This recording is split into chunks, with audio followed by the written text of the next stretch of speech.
'05 Toyota Highlander. Passenger side window in the rear will not roll down. You can see driver's side does work, so the windows have power, but this one for whatever reason just will not roll down. And I thought it may be stuck because this window very rarely gets rolled down since my kids grew up and nobody rides in the back.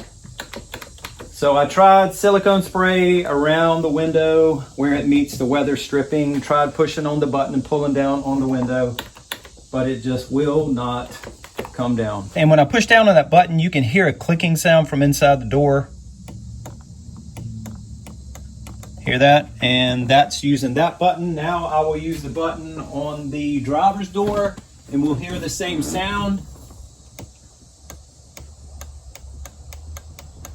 So it is getting power, but for whatever reason, the motor's just not working. To get to the motor, I have to take the door panel off, and this coin holder has to come out because there's a Phillips head screw behind it that we have to take out. So have a prying tool. I'm going to carefully slide it underneath, and there's a clip that has to be pressed in, and then you can pry it up a little bit. So you have to do that on both sides. And behind that, you can see the Phillips head screw that has to come out. On the handle behind this little door, there's a Phillips head screw behind that. Now to get this piece off around the outside, you take a flathead screwdriver and work it in above the lock button and pry up, just like that. Same thing on the bottom. Work it in and lift up on the handle and it should pop out. And on the back side, you can see that L shape, that little hook that has to be pulled out where it engages right there. So those are the only two fasteners that have to be taken off. There are a series of clips on the back side of the panel. Those have to be pulled out. Usually you can get your fingers worked in, get it started just like that, and then lift up on the door panel because it hooks in across the top. But once you get it free, don't just pull it away because there's a wiring harness on the back side that we're going to have to disconnect. There's a release tab right there that you press in on, and then that'll pull out. And now the door panel is loose. I have the switch removed from the door panel. There were two clips, one on either side, and I just pushed in on those clips with a flathead screwdriver. So I have this loose, and I want to plug this into the wiring harness to determine if the switch is the problem or is the motor bad. On this model Highlander, this connection right here, that wiring harness, that leads to the motor. So I want to see if I have power going through those wires to the motor. So first thing is to cut the ignition on. And there's a release tab on that wiring harness on the left side. So if I press in on that, I should be able to pull this out. I'll plug the switch back in, take my test light, which is grounded onto one of the hinges for the door. Let's see if we have any power going to that harness right now. See if the test light lights up, which it does not. Now, press the switch, and we do have power. So the switch is working, power is reaching the motor. It's the motor that's bad. And I really shouldn't say that the motor is bad, but it appears as though the motor is bad. We don't know for certain yet. So I'm gonna peel away the vapor barrier, and it's held in by butyl rubber, this black sticky stuff, which is reusable. And I'm gonna need to fish these wires back through that hole. So I wanna get this wire going to the speaker, get that out. I'm not going to take this all the way off, just get it to where I can get to this opening. So now with the vapor barrier out of the way, these 4 10mm bolts have to come out because they hold the regulator, I believe it's called, the assembly on the back side that the motor is mounted onto that has the gear and the arms that hold the window. These have to come out so I can take all that out. But my question is, how is that assembly attached to the window? And here's a view from the top looking down into the door cavity. So when I take the assembly loose down at the bottom, this piece should slide off of the glass. And to hold the glass in place, I have 2 clamps across the top. So when I take those 4 bolts out and slide that off of the window should stay in place. Let me get my hand back here and hold it. All right, this is hanging loose. But up top, it is still attached to the glass. So how do I get that? How do I get that out of there? Let me look at this before I go any further. Well, this assembly just fell down, and the way that it attaches to the glass above is somehow by way of this green piece, this square piece, that engages with the bottom of the glass somehow. So I'm gonna have to figure that out when I put it back together. So now let me click this back in, this wiring harness. Oh, look at that. Why is it working now?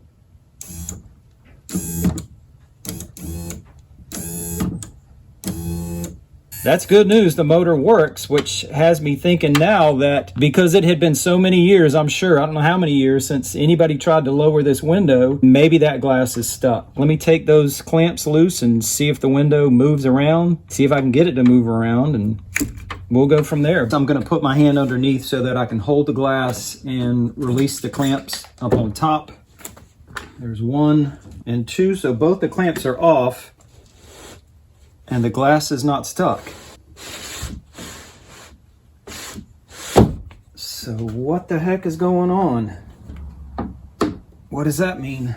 Maybe that means that the motor, even though it does turn, it does work, maybe it is weak. Maybe it doesn't have enough power to raise and lower the window. So I'm gonna put it back together, try it again, see if it works. So the first step before reassembly was to figure out how this green square, how does it fit into the bottom of the window? And you can see at the bottom there's a track and it's the same width as this green square. And you can see right there at the end of the track on the left side, it's kind of flared out to allow for this green square to be fitted into that track. All right, so next morning, and I've been fighting with this for a few minutes already. What I have learned, if you're trying this, when you are trying to reinstall the assembly, you want this arm to kind of be going straight across where the motor is. Because when I was trying to do this initially, the arm was sticking more straight up and it just would not go back in with it in that position. So this way is gonna work straight across behind where the motor is. So now with the green square facing away from me towards the window, because that green square is going to slide into this track, I have 1 screw started because it's going to slide in up here. There's a hole big enough for the screw head to slide through, and then there's a slot that it slides down into, and that will help you get the other 3 screws lined up.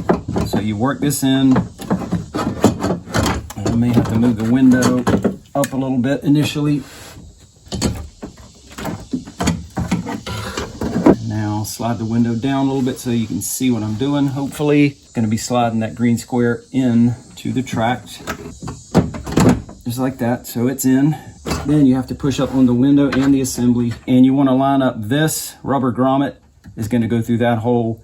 This screw is going to go through that hole. So you have to push up on everything, and you want that screw to go through right there, and that'll hold it in position.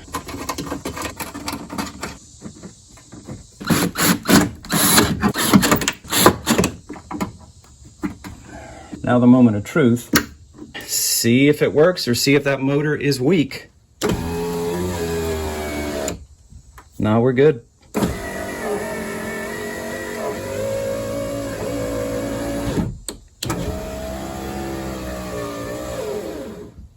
Oh. No, we're not good. All right, it worked for a minute.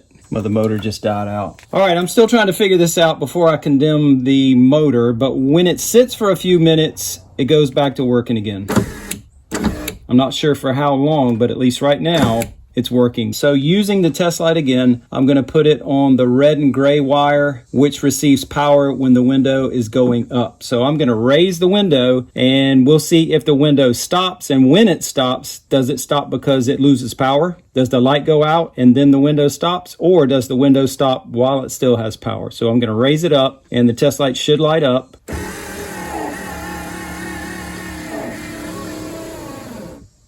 All right, made it all the way up, had power the whole time. Now I switch to the green wire and this should light up when I lower it. Made it all the way down. Let's go back up. All right, light stayed lit, window stopped moving. So it still had power when it stopped. So that's telling me that it's not an issue with the switch. It's not an issue with the ground. The motor is stopping while it still has power. I'm going to condemn the motor, get a new one from a salvage yard, hopefully swap it out, see if that fixes it. And at the salvage yard, I'm looking for part number 85710-42070. All right, I found one. in an 06 Highlander, same part number. Cost me $24, comes with a 90-day warranty, so if the motor is not the problem, I can take it back and get a refund.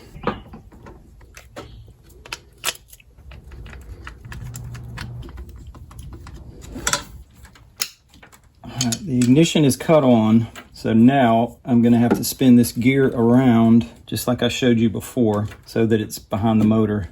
So let's see if this thing works. Right about there, just like I showed you before. So it does work, that's a good sign. Question is the motor actually the problem? Or was the motor, the old one, actually the problem? So, oh, I'm forgetting to get this bolt started too. Oh, I'm screwing up. Getting tired, not thinking straight. There we go, that's in. Now I've got to get the wiring harness disconnected. And we lift it all straight up. And look for the bolt. Right there, all right.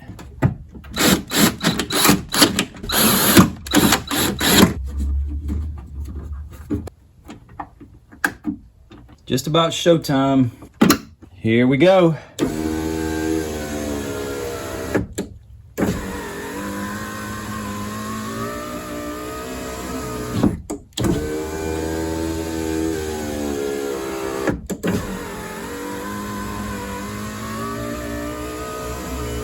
All right, that other motor was bad.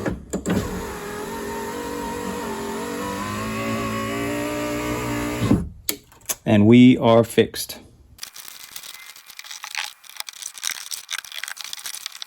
And now last thing, door panel back on. I got the switch installed on the armrest. The wiring harness hooked in, fitted over the door handle, hook it in up top.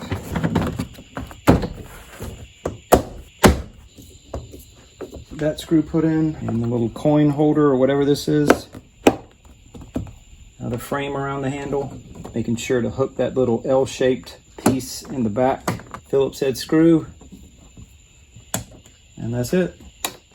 Oh, wait a minute, I took the key out, hold on.